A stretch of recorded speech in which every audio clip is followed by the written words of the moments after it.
guys, Maya. Welcome to my channel. So today I'm going to be talking about being yourself, how to be yourself, what to do to be myself. What is yourself, you know? I don't know if I can even get that deep right now, but we'll see what happens.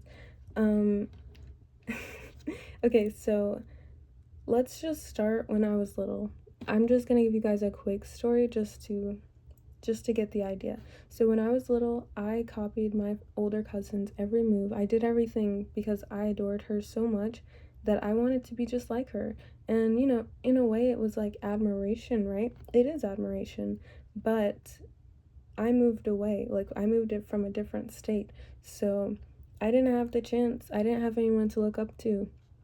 I had to literally become someone else. And sometimes that meant like friends or maybe family or just anyone at school, just being a people pleaser and all of those kind of things, right? But as I grew up and isolated myself a lot, I found out who I was, and I found out everything about myself and who I am and what I like. And honestly, that was the best thing that happened to me. And at first, I was very sad to have moved away, but that is the best thing that could have happened to me. And my whole life, I have always thought of it as a bad thing, but a lot recently, I've just been like, this is the best thing that has happened to me. Because imagine if I grew up with my cousin until now, like, I would be her. And, moved away and everything. We've hung out a few times, and it just feels really good to just be myself and know who I am individually, not as someone else, Like I know who she is now and I love her. I love her completely. I'm not hating on her or anything, but I'm just so happy to be myself and to have found myself. It just kind of feels like really good. So how did I do that? I will say a lot of school, a lot of people at school, a lot of drama, a lot of puberty growing up. Okay, that's definitely something that happens. Okay. Um I will say at school, middle school, for the most part, I kind of grew up trying to be other people, trying to fit in, okay? But I didn't fit in with anyone. I wasn't really anyone's best friend for that long or anyone's first call or anything. So that kind of eventually just pushed me to myself, okay? Like it pushed me into a place of isolation. And at first I was kind of just sad that I didn't have many friends. I didn't have any friends, and I did kind of feel alone. But very quickly I realized how much I love being alone, to the point where it's probably bad how much I want to be alone. It really is. So I would just be alone, and what did I do by myself? I just figured out everything that I liked, and not even everything because I'm still so young. There's still so much to learn about yourself. No matter what stage of life you're at, there's so much to learn about yourself and the world and people and things. And it's just like I'm very grateful to have just learned all of those lessons. And so, what did I do alone? I did a lot of self care, a lot of just like hygienic care, like skincare. I really did get into skincare and like hair care and like even like nail care. I know these aren't my real nails, but like natural nail care and like doing a pedicure at home. Just literally the girliest self care things. I got into plants. I got into just a lot of things. I found out things that I liked and things that I like to wear and the music that I like to listen to, and the skincare that worked best for me, and just my own habits. I found out my habits and my routines, and I kind of built my own bedroom to be very functional for me, and it just happened very naturally. So it's kind of like a flow state. So that was me during my isolation period. But then recently, I kind of just have been coming out of my shell more because, sorry guys, I kind of just feel like I've been coming out of my shell more because I've kind of just been wanting to go out more. I've been wanting to leave the house more and, make friends and go out more and do whatever, right? Even going out by myself. And, being with other people and having connections with other people has kind of shown me more about myself than I would just being, alone. Like, of course, I know myself very deeply just by being alone and meditating and being with God, whatever. Not whatever, but like, you guys know what I mean. Um, but whenever I started making more human connection and, pushing myself to be out more, that's when I found even more about myself that I would have never known if I were to just be isolated. And so, why I say that is because don't isolate yourself so much to the point where you can't function.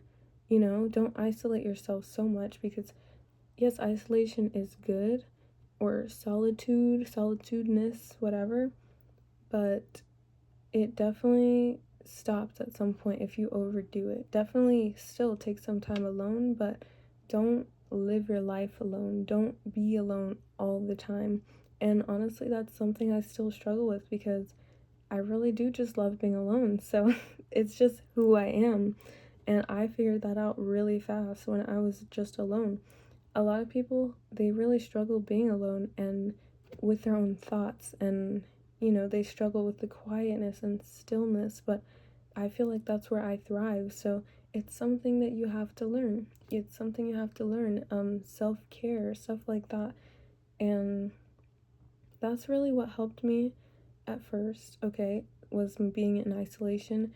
And then honestly, I scrolled on TikTok once and I saw this thing called rejection therapy, and it's basically where you go out in public and you do something that is very like random. So, like, for example, like wearing sunglasses in Walmart, it seems very weird. It seems like something that doesn't even really matter because it doesn't. But doing it as a shy person wearing sunglasses in Walmart, it's so awkward. It's so nerve-wracking.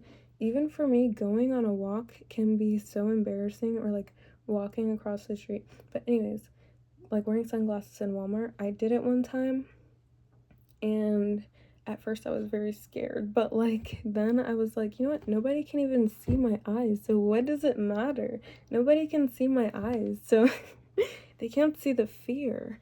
Um just doing stuff like that, doing stuff that might make you embarrassed, or like whenever, just going up to someone being like, hey, can we have coffee together? Hey, do you want to have a coffee together? Or even just talking to people more. And honestly, I had a job in, like fast food, like customer service, like that.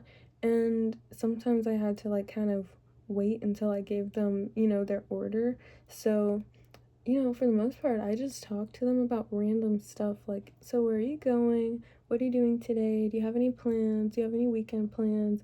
You're dropping your kids off at school. What school do they go to? Like, how old are they? Like, just deeper and deeper into question. And I could ask question for days, okay?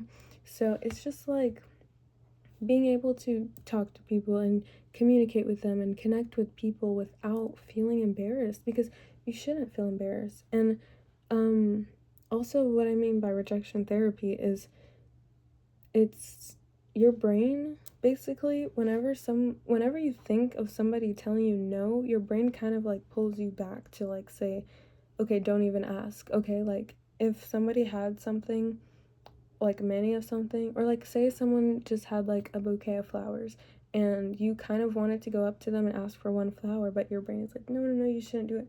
Why shouldn't you do it? Just go ask them. And the worst that they can say is no. So that really helped me. So then you go up to them, you ask them, can I have a flower, please?